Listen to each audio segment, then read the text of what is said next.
Ladies and gentlemen, Rise of Kingdoms just officially revealed some new information about one of the upcoming cavalry commanders, and I'm starting to feel like a prophet at this point, because in my most recent video asking my wish list for Rise of Kingdoms in 2025, I was asking for King Arthur as a commander in the game. I've been asking for this commander for years, and as you can see on the screen here, we're getting Arthur Pendragon. The other day I made a video talking about the new legendary chest updates, and I said soon we're going to get Gorgo and Liu Che, and they landed in the game the next day. So I feel like my predictions, or at least my gut feeling for the game, has been pretty on point the last couple of weeks. So today we're going to go over all the new information that was revealed here by Rise of Kingdoms. I'm going to give you my thoughts and opinions on everything, but of course, as you guys know, I am a partner creator with Rise of Kingdoms, which means they support a few videos on the channel every month, just like this one. But the most important support comes from you guys dropping a thumbs up and subscribing down below, and click the bell if you want to be notified for brand new breaking information just like this. Okay, here we have the once and future king returns. New Return of the King update coming soon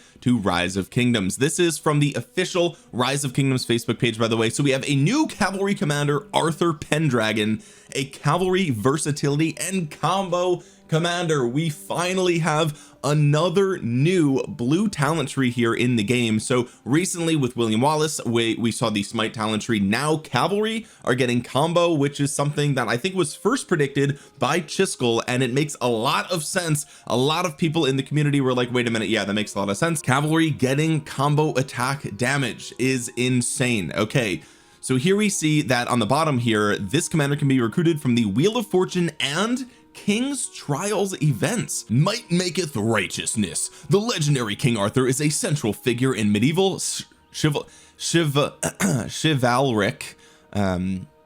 literature. Among his many other deeds, he is best known for founding the Round Table, a brotherhood of equals composed of the finest knights in the land. Together they maintained peace and justice in Camelot and pursued the Holy Grail. Nice. So I'm assuming that this is our boy Lancelot over here, which makes a lot of sense. Lancelot is a cavalry commander, so King Arthur also a famous knight here in Rise of Kingdoms. This looks like it might be from a cinematic, so I'm hoping that we get some really cool information about this new update coming soon. But King Arthur, officially one of the new cavalry commanders coming to the game soon, and I'm stoked about that. Now I will say combo attacks, typically, I mean, we only see Liu Che with combo attacks, right? But when you think about what a combo attack is, it's effectively just a second normal attack. Okay, so does that mean that we're not getting AoE on King Arthur? Like, I mean, we could, right? We absolutely could, but if you think about him being all in on combo attacks, that means he's probably all in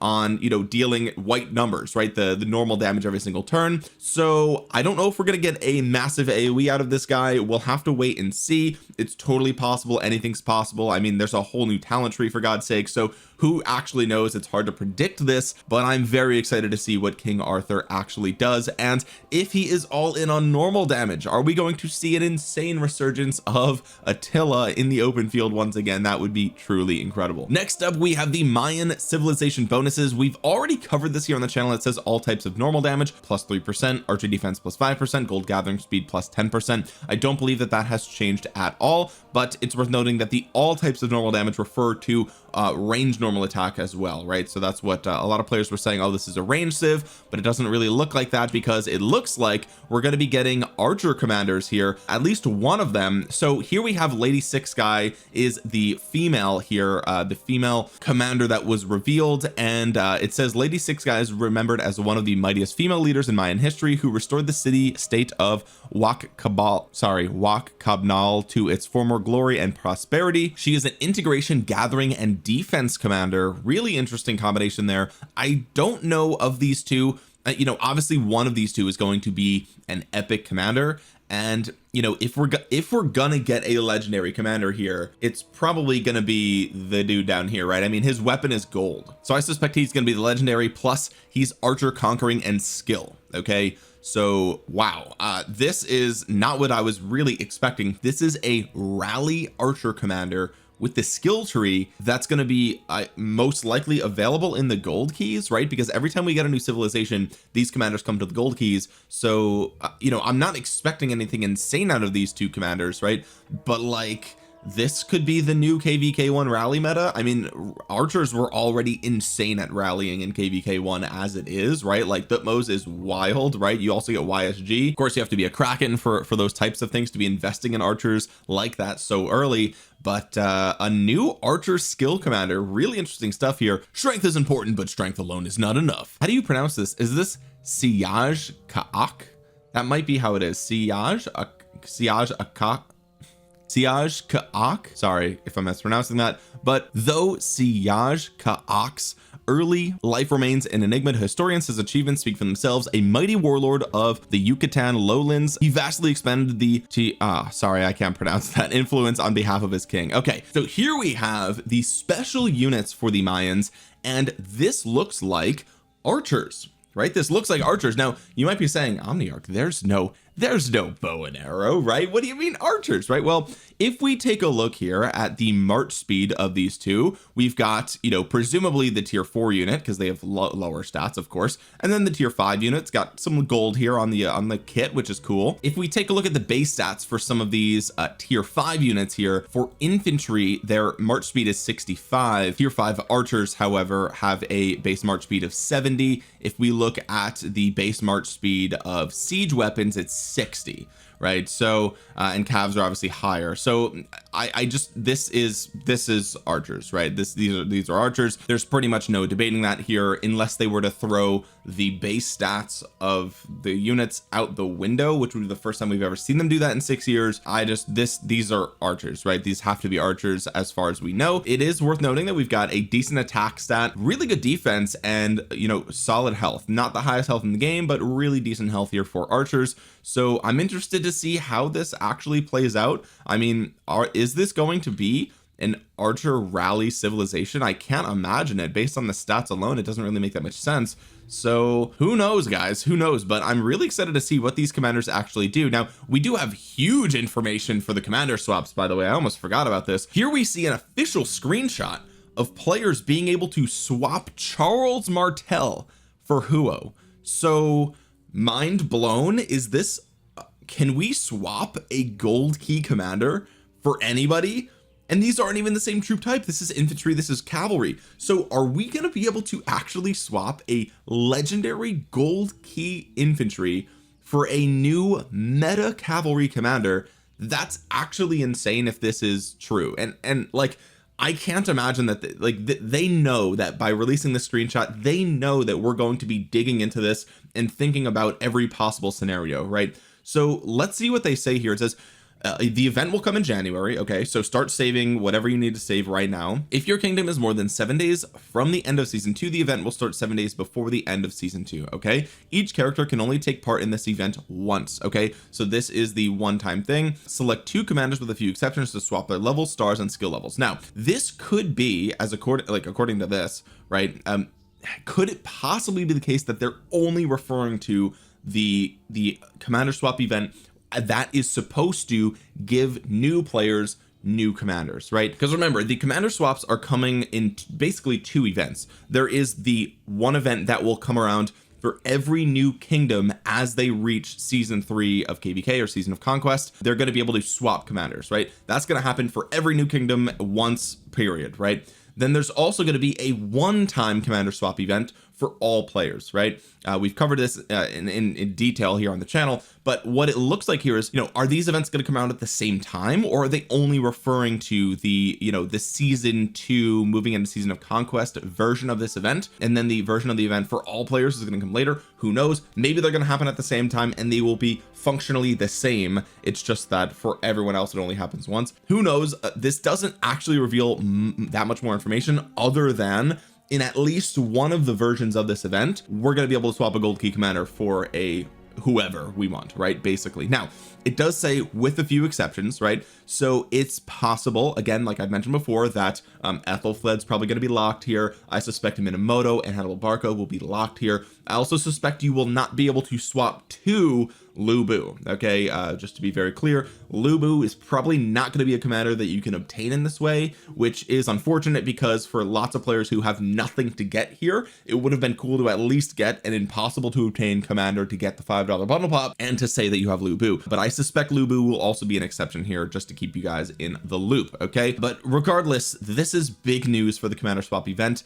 This is going to be insane for new players, and if this is true for all players, oh my god, I'm so stoked. I'm so stoked. I am definitely swapping out probably a gold key commander that I can instantly max a second time with my leftover sculptures. Here we have the Armament conversion event, which we've talked about on the channel before. Use conversion stone items to convert legendary quality armaments into armaments of the same type for other formations. Okay, after conversion, the armament's special and rare inscriptions will change to match its new formation. The armament's attributes and common inscriptions will not change. That is huge. Okay, so literally the only thing that changes is just boom, you get just as good of an armament for this new formation. So really nice stuff here. How we get conversion stones, we don't know yet. As far as I can tell, they are not in the game yet, so we'll have to wait and see. But this is going to be really good for players who want to go all in on combo, right? If you are a cavalry main right now and you're thinking, wow, cavalry are in such a bad spot, combo could be the future of cav. So if you want to stay a cav main, you might have to start investing into some combo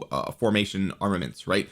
Which, you know, we know are in the game already. So this is going to be huge for those players, those cav players, and also, you know, infantry players might want to start thinking about swapping everything to smite. Maybe keep one set for your Ragnar CPO. Archers, possibly circle formation. We'll have to wait and see. But here we have the answer to our King Arthur question. Okay, so we actually get King Arthur for free. So it looks like there's going to be two versions of this event. Okay, the event for all players that are in Season of Conquest, it looks like from January 10th to 23rd, we're going to have the King's Trial event, and it looks like you're going to have to complete each of these squares, and as you complete them in its entirety, you're going to get some crowns here off on the top and the right. So if you complete the entire board here, okay, then you're going to get 6 crowns, and as you can see here, as you get 6, you unlock King Arthur, which is really, really cool. So you will have to complete every single tile here, which is very, very nice.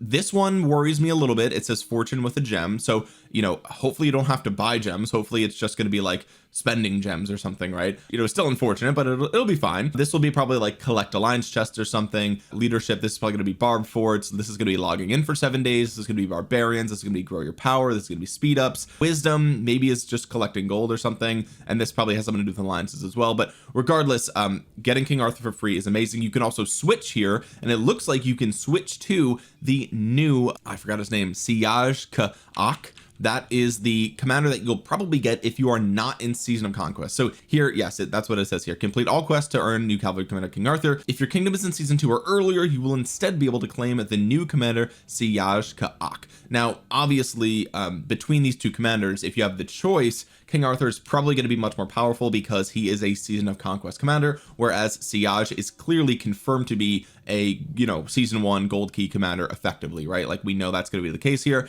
So really cool that at least, you know, players in younger kingdoms will get something for free. They will get a new commander for free. That's really cool, right? However, of these two, you know, we don't have the skills for either of them yet, but typically gold key commanders are not meta viable, so we'll have to wait and see. Now I will say that Thutmose, for example, who is another gold key archer with his museum relics, is quite good in Season of Conquest. Not meta, but really, really solid. It's possible they could do the same thing for Siege here, where like he's solid in KVK1, and then you get to Season of Conquest, he gets 3 museum relics, and boom, he gets like 60% stats or something insane. So you know, that could definitely happen here, especially if he's AoE. Like that could be really, really strong, right? So we don't really know, but I suspect that King Arthur might be better here. So really nice to see that he will be on the wheel, but you'll also get him for free. So like you don't have to worry about saving up gems just to unlock him. It looks like you'll be able to lock him just through this, unless this little fortune thing is, you know, buy gems or something insane like that, which I hope it's not. Now we also are going to have a testing period for King Arthur. Once again, we got this for the first time ever with Ragnar Prime, right? So the first strike event will bring us King Arthur and we can try him out, and I'm really curious to know like what these skills are. Like there's a dragon right here. It looks like there's like a scepter or something. This is obviously like Excalibur, probably this sword here. So I'm really stoked to see what King Arthur is capable of. Also, the new civilization events are going to be really exciting, so hopefully I can get my hands, maybe if the devs are listening, maybe they can give me access to this update a little bit early so I can make a video for you guys. That'd be really, really cool. So anyway, let's take a look here. It says get all tavern commanders for free. Okay, so what is this? Log in daily to earn all tavern commanders and start a new year off right. So okay, this is really cool. So it looks like, well, wait a minute, all tavern commanders, here we see on day 17 it looks like you get a legendary, right? And obviously these are legendaries, right? So actually all these are legendaries. Wait a minute, hold up, wait a minute. So oh my god, this is really good. This is really good. So okay, every single day that you log in, you're gonna get your hands on an epic, right? Just one of the epics you're gonna get your hands on. And then it looks like on certain milestones like day 2, 5, 7, 10, 14, whatever, you're gonna get access to legendary commanders, which is insane. Okay, so this is like, I mean, this is a 13-day event. I mean, how does that work if there's 17 of these? I don't really know, but this is, I mean, obviously for older players it doesn't really matter that much. I mean, I have an expertise like Pyrus or Thutmose, so like for me, hopefully I can get this as well, because like 10 sculptures of each of these would be really, really nice. But for new players to catch up with these like commanders that are effectively useless, right, this is great. If you haven't been playing Rise of Kingdoms lately, you should come back and start playing the game, because that's really cool. And that is everything that we have here for the update. So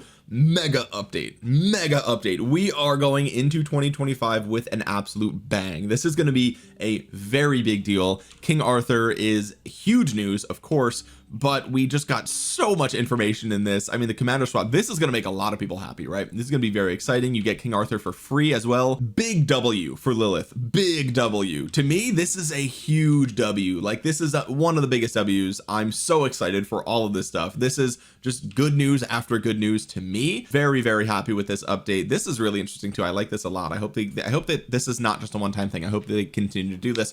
But big things coming in 2025. We're starting the year off right. I'm really, really excited about this. If you are happy about this, let me know what you think. Actually, if you like these updates, if you don't, let me know in the comment section below. But I can't find a reason to dislike any of this stuff. This looks amazing. The design of the commander looks really cool too. So I'm really stoked about this. Let me know what you think in the comment section below. While you're down there, drop a thumbs up on the video. It really helps out the channel a ton. It helps get this video out into the YouTube algorithm so other Rise of Kingdoms players might see it, and consider subscribing while you're down there. Most of you guys are not subscribed. You might think you are, so go ahead and double check and click the bell if you want to be notified the next time I upload a Rise of Kingdoms video. And with that being said, guys, thank you so much for watching. This has been Omniarch. I will talk to you guys again soon. Peace.